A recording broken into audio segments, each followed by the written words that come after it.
Hai, topik hari ini kita akan belajar tentang dunia perniagaan. Perniagaan merupakan aktiviti jual beli barangan atau perkhidmatan antara pembeli dan juga penjual yang melibatkan pertukaran nilai.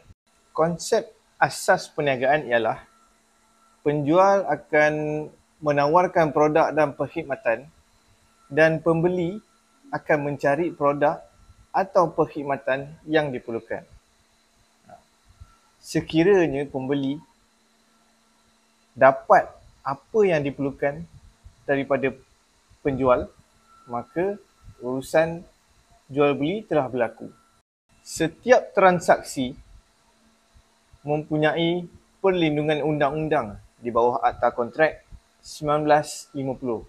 Keuntungan perniagaan dikira melalui keuntungan bersih, iaitu hasil jualan tolak dengan kos operasi. Akhir sekali, perniagaan mestilah memenuhi kehendak dan keperluan pembeli. Itu sahaja secara ringkasnya untuk topik 1.